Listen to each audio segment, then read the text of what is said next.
शाबान 5 हिजरी में हजरत आयशा सिद्दीका रजी अल्लाह अन्हा के साथ एक अजीब वाकया पेश आया। इस वाकये ने न सिर्फ आपकी बल्कि खुद रसूलुल्लाह सल्लल्लाहु अलैहि वसल्लम की जिंदगी मुबारक में भी हलचल मचा दी। इस वाकये को वाकये इफ्क कहते हैं।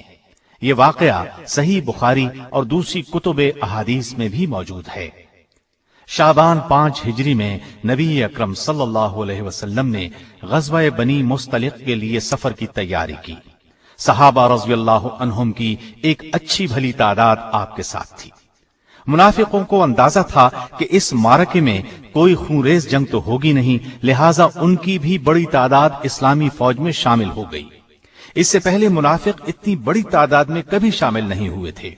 इस सफर में सैयदा आयशा रज़ियल्लाहु अन्हा आप सल्लल्लाहु अलैहि वसल्लम के साथ थीं।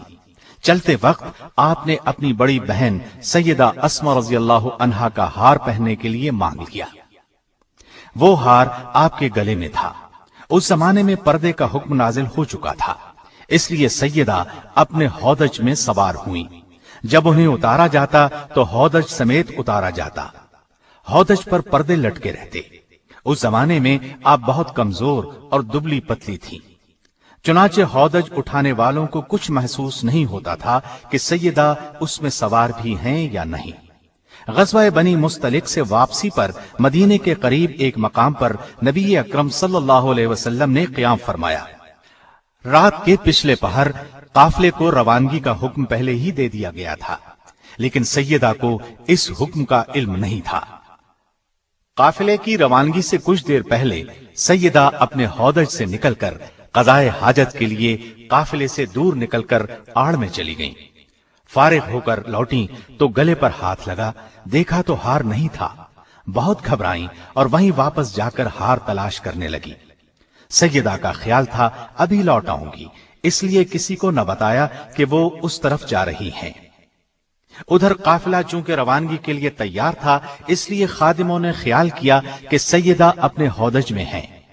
उन्होंने हौदज को ऊंट पर रखा और कूच किया।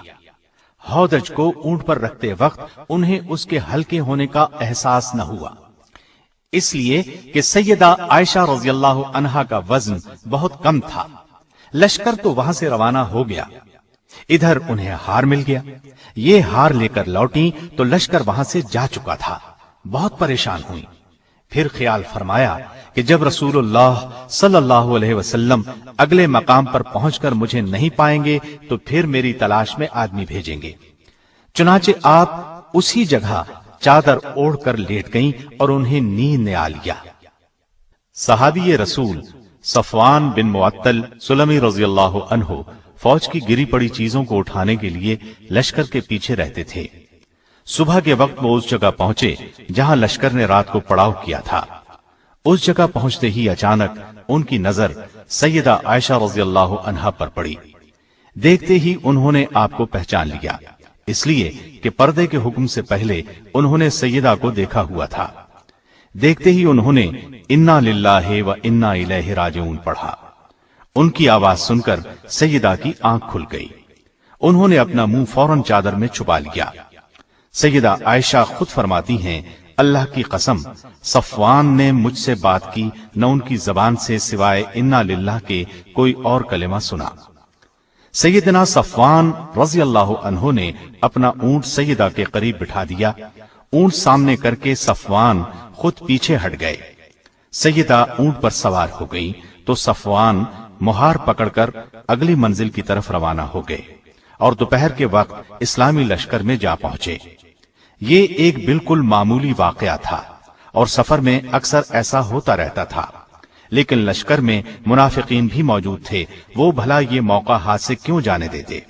उन्होंने सैयदा आयशा रज़ियल्लाहु अन्हा पर बददामनी का इल्जाम लगा दिया। गोया अब वो पाक दामन नहीं रही, नऊज़ु बिल्लाह। मदीना तैयबा पहुंचकर सैयदा बीमार हो गई।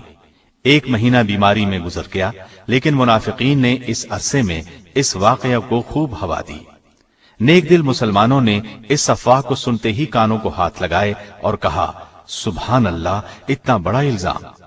अब्दुल्लाह बिन उबई और दूसरे मुनाफिकीन के अलावा इस साजिश में 3 मुसलमान हस्सान बिन साबित, حمنا بنت جہش اور مستہ شامل تھے۔ مستہ سیدہ عائشہ کی ماموزاد بہن تھی۔ ان کا بیٹا مستہ اس معاملے میں پیش تھا۔ یہ منافقوں کے پروپیگنڈے کا شکار ہو گئے، بدگمان ہو گئے۔ سیدہ کے خلاف مدینے میں جو طوفان اٹھایا گیا، سیدہ عائشہ کو اس بارے میں قطعاً کوئی علم نہ تھا۔ وہ تو مدینے پہنچتے ہی بیمار ہو گئی تھی اور 1 ماہ تک بیمار رہیں، لیکن اس دوران میں رسول اللہ صلی اللہ علیہ وسلم کا آپ سے وہ سلوک نہیں رہا تھا۔ پہلے جب آپ بیمار ہوتی تو رسول اللہ صلی اللہ علیہ وسلم سیدہ عائشہ رضی اللہ عنہا کی دلجوئی کرتے اور ہر وقت خیال رکھتے تھے، لیکن اس دفعہ صورتحال اس سے مختلف تھی۔ آپ صلی اللہ علیہ وسلم آ کر حال پوچھتے اور چلے جاتے۔ اس بنا پر آپ بہت پریشان تھی اور یہ چیز آپ کی بیماری میں اضافہ کر رہی تھی، لیکن وجہ ان کی سمجھ میں نہیں آ رہی تھی۔ سیدہ عائشہ رضی اللہ عنہا خود فرماتی ہیں، ایک دن میں اور مستہ قضائے حاجت کے لیے جنگل کی طرف جا رہی تھی کہ راستے میں مستہ کو ٹھوکر لگی۔ ٹھوکر لگنے پر انہوں نے اپنے بیٹے کو بد دعا دی۔ میں نے ان سے کہا، تم ایسے شخص کو کیوں بد دعا دیتی ہو جو بدر میں شریک ہوا؟ مستہ نے کہا، اے بھولی بھالی، تمہیں اس قصے کی خبر نہیں؟ میں نے حیران ہو کر پوچھا، کون سا قصہ؟ تب مستہ نے سارا قصہ کہہ سنایا۔ یہ سنتے ہی میرے پاؤں تلے سے زمین نکل گئی، مرض میں اور شدت آ گئی، لرزہ طاری ہو گیا، اس قدر صدمہ ہوا کہ جی چاہا کسی کنویں میں گر جاؤں۔ جب نبی کریم صلی اللہ علیہ وسلم تشریف لائے تو میں نے آپ سے اپنے والدین کے ہاں جانے کی اجازت چاہی تاکہ ان کے ذریعے سے تحقیق کروں۔ آپ صلی اللہ علیہ وسلم نے اجازت دے دی۔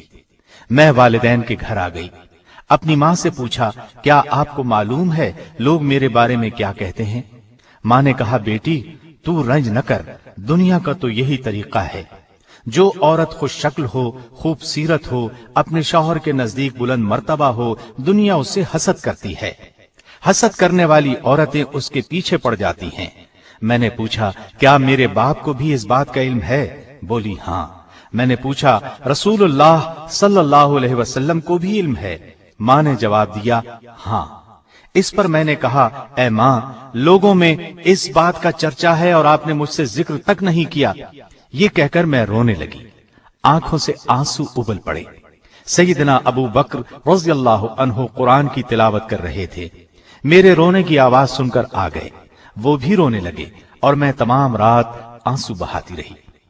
سیدہ عائشہ رضی اللہ عنہا فرماتی ہیں کہ اس واقعے سے مجھے اس قدر بخار ہوا کہ میری والدہ نے گھر کے تمام کپڑے مجھ پر ڈال دیے۔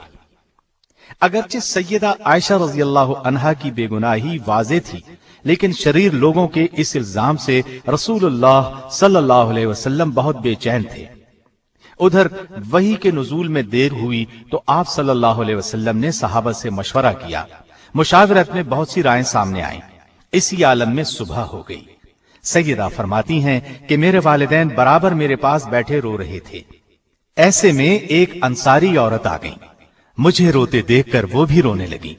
ہم اسی حالت میں تھے کہ رسول اللہ صلی اللہ علیہ وسلم تشریف لے آئے اور سلام کر کے میرے قریب بیٹھ گئے۔ جب سے یہ واقعہ ہوا تھا، آپ صلی اللہ علیہ وسلم اس وقت سے میرے پاس آ کر نہیں بیٹھے تھے۔ وحی کے انتظار میں 1 ماہ گزر گیا تھا۔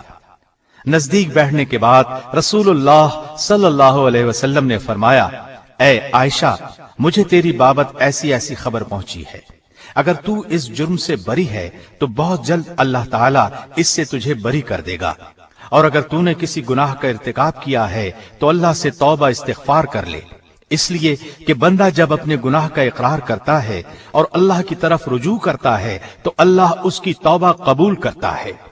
سیدہ فرماتی ہیں، جب رسول اللہ صلی اللہ علیہ وسلم نے اپنی یہ بات ختم کی تو میں نے جواب دیا، اللہ کی قسم، میں اس چیز سے کبھی توبہ نہیں کروں گی جس کا الزام یہ لوگ مجھے دیتے ہیں۔ میں تو وہی کہوں گی جو یوسف علیہ السلام کے والد نے کہا تھا۔